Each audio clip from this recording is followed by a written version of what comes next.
சீமான் வீட்டை முற்றுகையிடக்கூடிய அளவுக்கு நாங்கள் ஏன் செல்ல வேண்டி இருக்கிறது என்றால், கிட்டத்தட்ட 20 நாட்களாக அவர் பேசிக்கிட்டது 20 நாள் ஆகும், 15 நாட்களுக்கு மேலாகிறது. ஆதாரங்கள் கொடுங்கள் என்று கேட்டுவிட்டோம், ஆதாரத்தை தரல. ஆனா தொடர்ச்சியா அவதூறை தொடர்ச்சியா பேசினார், தொடர்ச்சியா பத்திரிகை சந்திப்பில் பேசிக்கிட்டே இருந்தார். பல்வேறு எதிர்ப்புகளை கண்டனங்களை தெரிவித்து வந்தோம். இதே பத்திரிகையாளர் மன்றத்தில் இருந்து சீமான் விவாதத்திற்கு வர வேண்டும் என்று நேரடியாகவே நாங்கள் கோரிக்கை வைத்தோம். அதற்கு அவர் தயாரா இல்லை. அவர் என்ன சொன்னார்னா, நான் விவாதத்துக்கு இருக்கிற விரித்து தயாராக இருக்கிறேன்னு அறிவிச்சார். நாங்களும் சொல்லியிருக்கிறோம். ஆனா இது வரைக்கும் ஏன் விவாதத்துக்கு வரல அப்படின்னா அதுக்கு பதில் இல்லை. அப்ப ஒரு அவதூறை பரப்பிடலாம், அந்த அவதூறுக்கு நான் பொறுப்பெடுக்க மாட்டேன், அதுக்கு ஆதாரம் தர மாட்டேன் அப்படின்னா இது நாளைக்கு உங்களுக்கு நடக்கலாம், எனக்கு நடக்கலாம், யாருக்கு நடக்கலாம். தந்தை பெரியாருக்கே இது நடக்குது. தந்தை பெரியாருடைய எழுத்துக்கள் பேச்சுக்கள் எல்லாமே ஆவணமா இருக்குது. அப்பேற்பட்ட ஒரு தலைவரை நான் அவதூறு செஞ்சுட்டு போறேன்னா அந்த கட்சியில பண்பு என்னவாகும்? காலையில நாளைக்கு அந்த கட்சியை விமர்சிக்கக்கூடிய யாராக இருந்தாலும் அவர்கள் இது போல அவதூறு பண்ணிட்டு நான் ஆதாரம் தரம் போயிட்டே இருக்கலாமா? 8% வாக்கு வாங்கி இருக்கக்கூடிய ஒரு கட்சியின் தலைவர் பொய் பேசலாமா? பொய் பேச முடியுமா? அப்ப 8% வாங்கக்கூடிய ஒரு கட்சி தலைவர் பொய் பேசுறாரு அப்படின்னா அந்த செய்தி உண்மை என்று தானே பொது வழியில பார்க்கப்படும். அதற்கு தான் இப்ப முற்றுகையிடுறோம். ஏன் முற்றுகையிடுறோம்? விவாதத்துக்கு வாங்கன்னு சொல்றோம். ஏன் விவாதத்துக்கு வராம சீமான் ஓடுறார்? ஏன் ஓடி ஒளிகிறார்? அவர் மண்டியிடாத மாணன் பேசுறாரு, வீழ்ந்து விடாத வீரன் பேசுறாரு. இந்த பொய்யான தகவலுக்கு ஆதாரம் இருந்தா கொண்டு வாங்கன்னு சொல்லிட்டோம், இதுவரைக்கும் தரல, இதுவரைக்கும் அதை குறித்து விளக்கம் பேசல. சரி, பொது வெளியில் விவாதத்துக்கு வாங்க, கருத்து என்னன்னா நாங்க தெரிஞ்சுக்கிறோம். எங்க இருந்த அந்த ஆதாரத்தை எடுத்தேன்னு நீங்க சொல்றீங்களா, அந்த சொல்லுங்க சொல்லி கேட்கிறோம். சம்பந்தமே இல்லாம தேசிய உடைமையாக்கு, நாட்டு உடைமையாக்குன்றாங்க. அந்த பெரியாரின் எழுத்துக்களை நாட்டுடைமை ஆக்குறதுங்கிறது என்ன அர்த்தம்னா, யார் வேணா புத்தகத்தை அச்சடிக்கலாங்கிற அர்த்தமே ஒழிய படிக்க கூடாதுங்கிற அர்த்தம் இல்ல. எல்லாரும் அச்சடிக்கலாம்னா அதுக்கு தான் நாட்டுடைமை ஆக்குறது. படிக்கிறதுக்கு எல்லாம் உரிமை இருக்கு, அந்த புத்தகங்கள் இருக்குது. தோழர் ராமகிருஷ்ணன் அவர்களே விடுதலை குடியரசு இதழ்களை எல்லாம் அச்சடிச்சு புத்தகம் கொண்டு வந்திருக்காரு. படிக்க வேண்டியதானே, அதுல எடுத்து காமிக்க வேண்டியதானே. சம்பந்தம் எல்லாம் போய் சொல்லிட்டு இருக்கிறார். நாட்டுடைமை ஆக்குறதுக்கும் ஆதாரத்தை எடுத்து காமிக்கிறது என்ன சம்பந்தம் இருக்கு? என்ன தொடர்பு இருக்கு? என்ன தொடர்பு இருக்கு?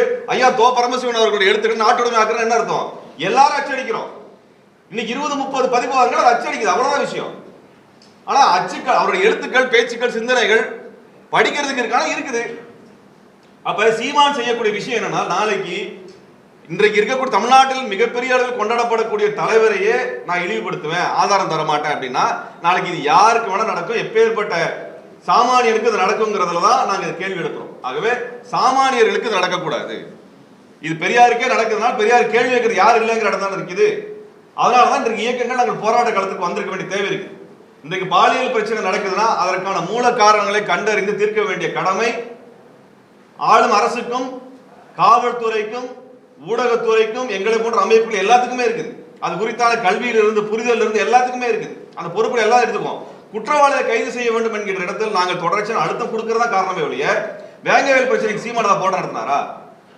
ஏதாவது போராட்டம் நடத்திருக்காரா? அல்லது பாரதிய ஜனதா கட்சி போராட்டம் நடத்திருக்கா? நானே 10 போராட்டத்துக்கு மேல வேங்கவேலுக்கா போராட்டத்தில் பங்கெடுத்திருக்கிறேன். நீங்களே பார்த்திருக்கிறீங்க. எத்தனை போராட்டத்தை சீமான் நடத்திருக்காரு? திமுகவுக்கு எதிராக சீமான் நடத்தின போராட்டங்கள் எத்தனை? அது சீமான் சொல்லுவாரா?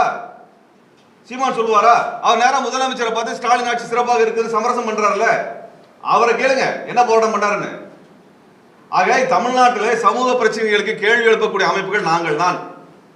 அது எந்த கட்சி ஆட்சியில் இருந்தாலும் நியாயத்திற்காக கோரிக்கை கொடுக்கக்கூடியது நாங்க தான்.